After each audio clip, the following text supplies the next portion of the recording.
हूं आपके साथ शुभम त्रिपाठी। बुलेटिन की शुरुआत बड़ी खबर के साथ।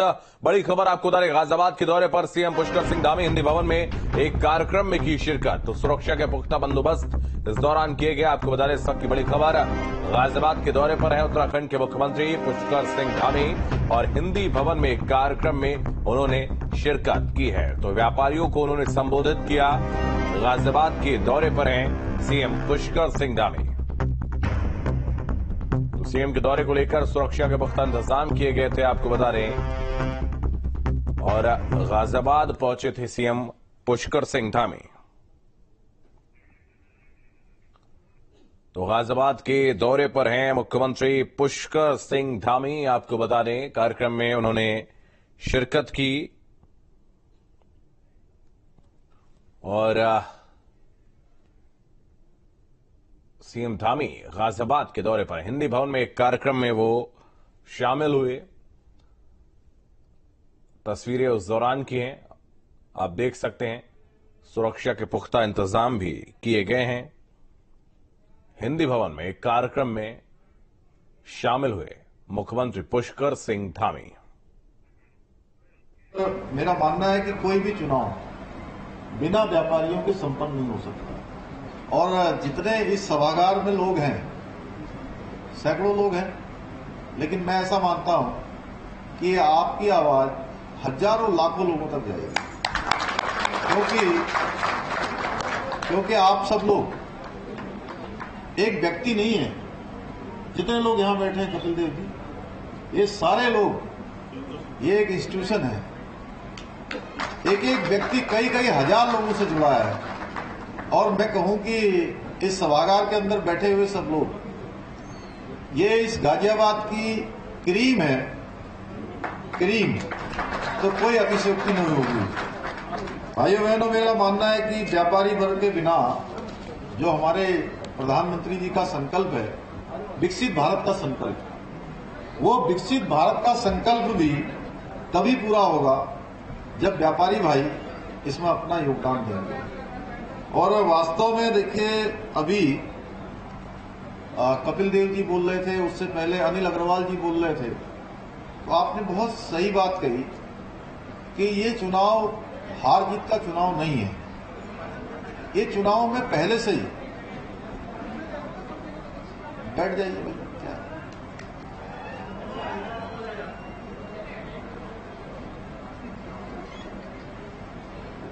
बैठ गए। कोई जरूरी बात हो रही हो तो हम लोग भी सुन लेंगे। तो मैं कह रहा था कि जैसा अनिल जी ने और हमारे कपिल भाई ने कहा कि ये चुनाव हार जीत का चुनाव बिल्कुल नहीं है। इस चुनाव में पहले से डिसाइड है। आप देखिए, देश के अंदर ये बात अलग है, कुछ राष्ट्र विरोधी शक्तियां जो हमारे देश को नहीं चाहते हैं, चीन नहीं चाहता, पाकिस्तान नहीं चाहता, जो देश भारत को आगे बढ़ते हुए नहीं देखना चाहते, वो आप देख रहे होंगे आजकल फेसबुक पर, सोशल मीडिया पर, डिजिटल मीडिया पर तमाम प्रकार से कहीं ना कहीं भ्रम फैलाने का प्रयास कर रहे हैं। जो नेगेटिविटी हो सकती है उसको लाने का प्रयास कर रहे हैं। क्योंकि जो भी हमारी राष्ट्र विरोधी शक्तियां हैं, वो शक्तियां कतई नहीं चाहती कि मोदी जी प्रधानमंत्री बने। उनको रोकने के लिए हर हथकंडे अपना रही हैं। क्यों? चीन चाहता है क्या मोदी जी प्रधानमंत्री बने? बताइए आप। अरे जोर से बोलिए जरा। पाकिस्तान चाहता है क्या? आतंकवादियों को, अलगाववादियों को, जिहादियों को समर्थन करने वाले लोग चाहते हैं क्या मोदी जी प्रधानमंत्री बने? तो ऐसे लोग नहीं चाहते हैं। लेकिन देश की जनता और देश के अंदर इस समय केवल एक ही चर्चा है कि मोदी जी देश के प्रधानमंत्री बनने वाले हैं। और किसी भी नेता का नाम नहीं आ रहा है। जितने भी सर्वे हो रहे हैं, जितने भी विश्लेषण आ रहे हैं, सारे विश्लेषणों में तय है कि मोदी जी ही देश के प्रधानमंत्री बनने वाले हैं।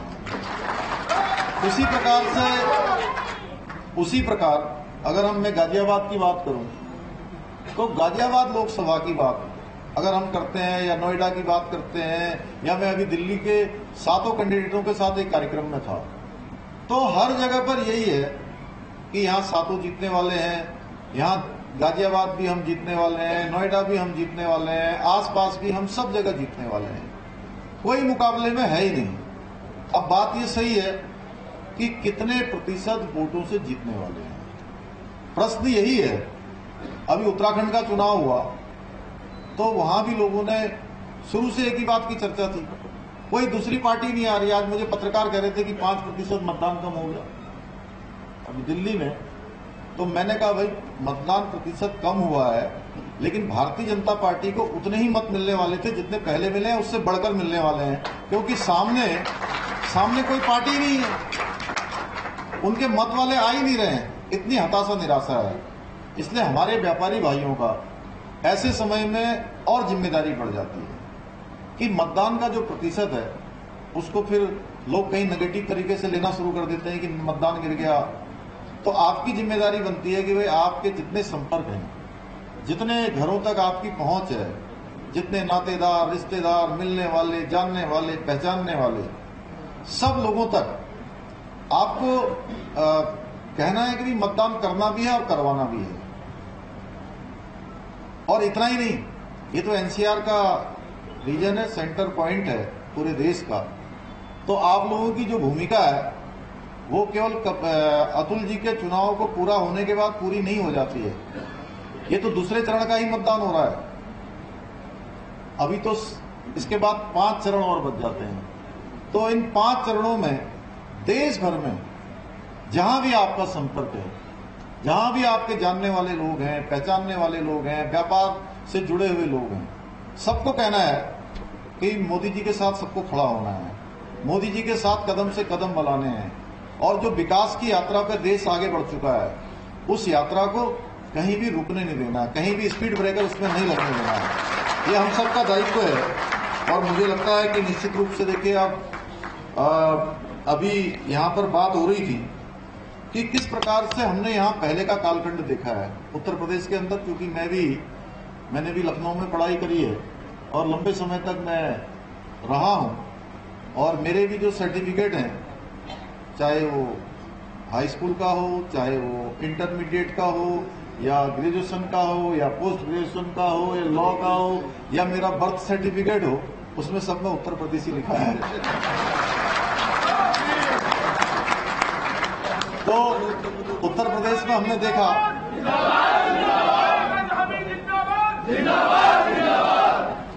उत्तर प्रदेश के अंदर किस प्रकार का भय का माहौल होता था, किस प्रकार से गुंडागर्दी होती थी, किस प्रकार का माफिया राज था, कानून व्यवस्था का क्या बुरा हाल था। वो सारी की सारी आज आदरणीय प्रधानमंत्री मोदी जी के नेतृत्व में और आदरणीय योगी जी के नेतृत्व में देश के अंदर पटरी पर आया है। कानून व्यवस्था की स्थिति आज पूरी तरह से एकदम कंट्रोल में आ गई, नियंत्रण में आ गई और माफियाओं का अंत हो गया। माफियाओं को आपने देखा, या तो वो अगर जेल में है या जेल में नहीं है तो कहीं और है। तो इस प्रकार की स्थिति है। व्यापारी को क्या चाहिए? व्यापारी को एक सुरक्षित माहौल चाहिए, एक सुरक्षा चाहिए, हर प्रकार से एक अच्छा वातावरण चाहिए। वो वातावरण यहाँ निर्मित हो रहा है। ग्लोबल इन्वेस्टर समिट हुई है तो उसका सर्वाधिक लाभ इसी एनसीआर रीजन को मिल रहा है और पूरे उत्तर प्रदेश को मिल रहा है। हमने भी उत्तराखंड में ग्लोबल इन्वेस्टर समिट किया था। हाँ, ये जरूर है कि उत्तराखंड राज्य के हिसाब से बहुत बड़ा एमओयू वहां भी हुआ।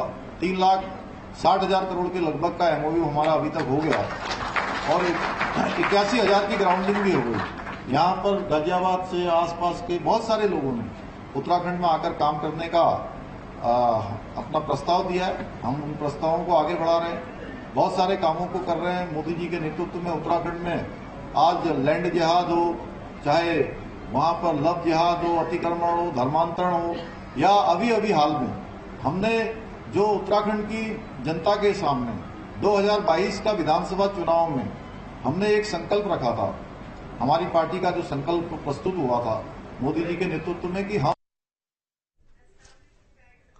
तो गाजियाबाद के दौरे पर है मुख्यमंत्री पुष्कर सिंह धामी संबोधित कर रहे हैं। इस दौरान हिंदी भवन में वो कार्यक्रम में शामिल हुए। व्यापारी सम्मेलन का ये कार्यक्रम है और जिसमें मुख्यमंत्री संबोधित कर रहे हैं। लगातार सीधी तस्वीरें हम आपको दिखा रहे हैं। और सोनू अरोड़ा हमारे सहयोगी अधिक जानकारी के लिए इस वक्त हमारे साथ गाजियाबाद से जुड़ रहे हैं। सोनू, मुख्यमंत्री पुष्कर सिंह धामी ने शिरकत की और वो संबोधित भी कर रहे हैं इस दौरान।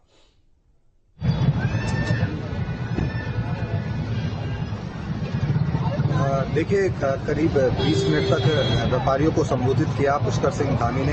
पुष्कर सिंह धामी गाजियाबाद आज करीब 5 बजे हिंदी भवन पहुंचे और उसके बाद व्यापारियों को संबोधित किया और तमाम तरह की योजनाओं के बारे में पुष्कर सिंह धामी ने बताया। और पुष्कर सिंह धामी का ये भी कहना है कि व्यापारी जिस तरीके से पहले उत्तर प्रदेश में देखा जाता था कि गुंडा राज होता था, भूमाफियाओं का राज होता था, अब वो देखने को नहीं मिल रहा। व्यापारी सुरक्षित है और प्रधानमंत्री नरेंद्र मोदी के नेतृत्व में और मुख्यमंत्री योगी आदित्यनाथ के नेतृत्व में सरकार एक बहुत अच्छा कार्य कर रही है। देश में नाम हो रहा है और जिस तरीके से व्यापारियों को अपने काम में बढ़ावा मिल रहा है वो इसी सरकार में हो सकता है। तो इसी को लेकर तमाम तरह की बातें पुष्कर सिंह धामी ने अब व्यापारियों के सामने रखी और व्यापारियों को संबोधित किया। जी बिल्कुल। इस दौरान कौन कौन मौजूद रहा मुख्यमंत्री के साथ में, सोनू?